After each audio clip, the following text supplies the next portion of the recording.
Assalamualaikum warahmatullahi wabarakatuh. Saya Amelia Putri dari kelas 12-1.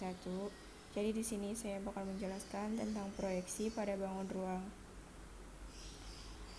Proyeksi itu dapat diartikan sebagai pencerminan proyeksian pada proyeksitor yang hasil proyeksiannya ada pada proyeksitor.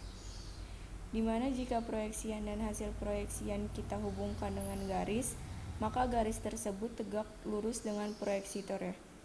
Adapun hasil proyeksiannya sesuai dengan proyeksiannya, yaitu jika titik yang diproyeksikan maka hasilnya titik. Begitu juga garis dan bidang. Macam-macam proyeksi itu, yang pertama ada proyeksi titik dan garis pada garis. Yang kedua ada proyeksi titik pada bidang. Yang ketiga ada proyeksi garis pada bidang.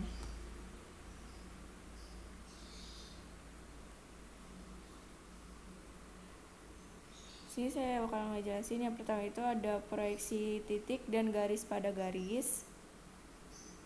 Yang pertama itu titik ke garis dulu. Untuk proyeksi titik ke garis, titik sebagai proyeksian dan garis sebagai proyeksitor. Berikut gambar proyeksinya.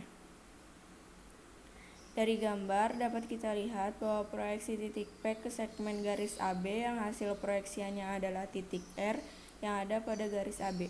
Titik R tersebut dikatakan hasil proyeksi jika garis PR putus-putus tegak lurus dengan garis AB. Selanjutnya garis ke garis. Untuk proyeksi garis ke garis, garis pertama sebagai proyeksian dan garis kedua sebagai proyeksitor. Berikut gambar proyeksiannya. Dari gambar, proyeksi segmen garis AB ke garis G yang hasil proyeksinya adalah segmen garis PR yang ada pada garis G.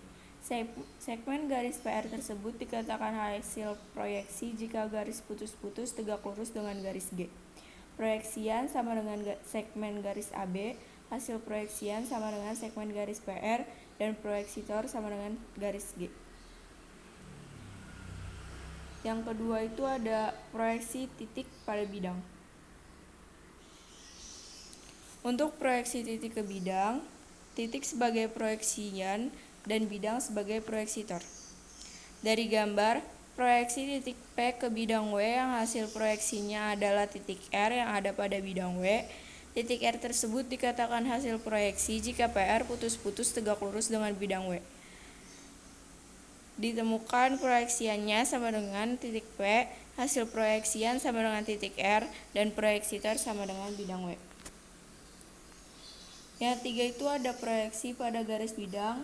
Ini masih dibagi menjadi 3.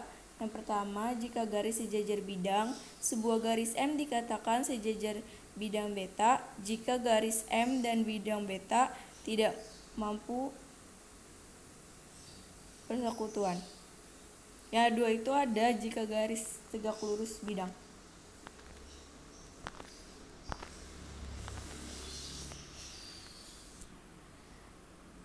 Sebuah garis tegak lurus bidang jika garis tersebut tegak lurus pada dua garis yang berpotongan yang terletak pada bidang itu.